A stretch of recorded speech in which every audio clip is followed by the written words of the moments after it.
బ్రహ్మపురాణం సృష్టి ఆరంభ సత్యం ధర్మ వ్యవస్థ అండ్ మానవ జీవితం ఎపిసోడ్ 1 జీవితం బాధ్యత బోధ బ్రహ్మపురాణం 1 వీడియో శీర్షిక బ్రహ్మపురాణం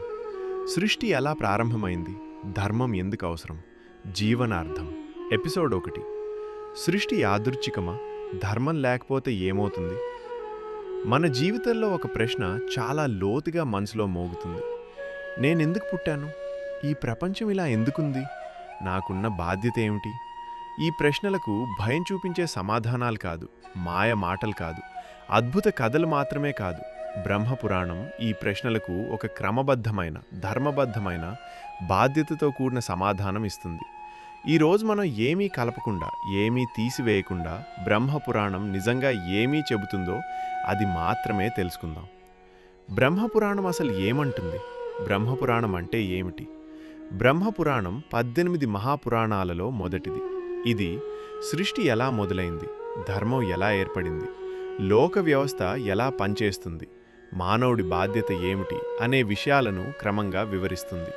ఇది భక్తిని మాత్రమే కాదు ఇది బుద్ధి క్రమం బాధ్యత నేర్పుతుంది ఈ పురాణం చెప్పే సృష్టి దృష్టికోణం బ్రహ్మపురాణం ఒక విషయం స్పష్టంగా చెబుతుంది సృష్టి యాదృచ్ఛికం కాదు అది ఒక క్రమబద్ధమైన ప్రక్రియ ఇక్కడ బ్రహ్మ అంటే ఒక వ్యక్తి మాత్రమే కాదు బ్రహ్మ సృష్టిని ఆరంభించే చైతన్యబద్ధమైన సూత్రం సృష్టికి ముందు ఏముంది బ్రహ్మపురాణం సృష్టికి ముందు పేరు లేదు రూపం లేదు కాలం లేదు స్థలం లేదు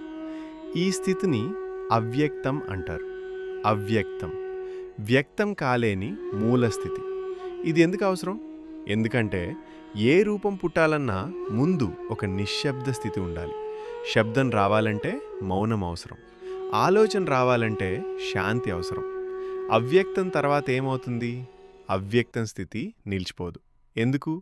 ఎందుకంటే చైతన్యం స్థిరంగా ఉండదు అది వ్యక్తం అవ్వాలనుకుంటుంది అక్కడే మహత్తత్వం ఉద్భవిస్తుంది మహత్తత్వం సృష్టిలో మొదటి బుద్ధి సూత్రం ఇది ఏమి మార్పు తీసుకొస్తుంది ఆలోచన ప్రారంభం క్రమం ప్రారంభం చట్టం ప్రారంభం మహత్తత్వం లేకపోతే సృష్టి ఉంటుంది కానీ దానికి అర్థం ఉండదు అర్థం లేని శక్తి అరాజకత తరువాత అహంకారం ఎలా వస్తుంది మహత్తత్వం తర్వాత అహంకారం ఉద్భవిస్తుంది అహంకారం నేను అనే భావం ఇది చెడు మాత్రమేనా కాదు బ్రహ్మపురాణం చెబుతుంది నేను లేకపోతే ఏ పని జరగదు నేను చూస్తున్నాను నేను చేస్తున్నాను నేను బాధ్యత తీసుకుంటున్నాను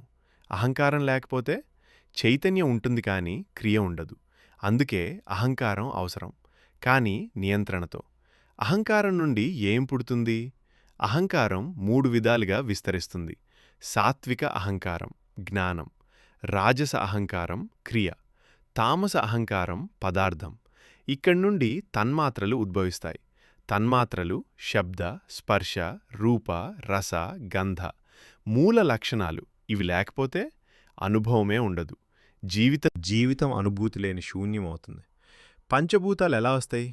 తన్మాత్రల నుండి పంచభూతాలు ఉద్భవిస్తాయి ఆకాశం వాయువు అగ్ని జలం భూమి శరీరం ప్రకృతి ప్రపంచం అన్నీ వీటి మీదే ఆధారపడినవి లోకాలు జీవులు ఎందుకు అవసరం పంచభూతాల తర్వాత లోక వ్యవస్థ ఏర్పడుతుంది లోకాలంటే స్వర్గం మాత్రమే కాదు అనుభవ స్థాయిలు జీవులెందుకు ఎందుకంటే చైతన్యం అనుభవం పొందాలి అనుభవం లేకపోతే సృష్టికి అర్థం ఉండదు బ్రహ్మపురాణంలో ఈ సృష్టి క్రమం బయట సృష్టి మాత్రమే కాదు మన మనస్సు లోపల నిర్మాణం కూడా శాంతి ఆలోచన నేను అనుభవం సాధారణ అపోహలు పురాణాలు కథలు మాత్రమే కాదు ఇవి తాత్విక వ్యవస్థలు అహంకారం పూర్తిగా చెడు నియంత్రణ లేని అహంకారం మాత్రమే చెడు సృష్టి ఒకసారిగా జరిగింది కాదు ఇది దశలవారీ ప్రక్రియ ఈ పురాణం మనకు ఏం నేర్పుతుంది ప్రతి పని ముందు శాంతి అవసరం బాధ్యత లేకుండా శక్తి ప్రమాదం నియంత్రిత అహంకారం అవసరం ధర్మం అంటే భయం కాదు క్రమం కుటుంబంలో ఉద్యోగంలో సమాజంలో క్రమం లేకపోతే గందరగోళం బ్రహ్మపురాణం చెబుతుంది క్రమమే ధర్మం 5 తప్పనిసరి తుది విభాగం ఈ పురాణ బోధ మన జీవితంలో ఎలా ఉపయోగపడుతుంది మన జీవితం యాదృచ్ఛికం కాదు మన ఆలోచనలు యాదృచ్ఛికం కావు మన బాధ్యతను అర్థం చేసుకుంటే జీవితం స్పష్టంగా మారుతుంది. ధర్మం అంటే నియమాల భయం కాదు. ధర్మం అంటే అవగాహనతో జీవించడం. 6. ముగింపు వాక్యం. సృష్టి మన కోసం కాదు, మనమే సృష్టిలో భాగం.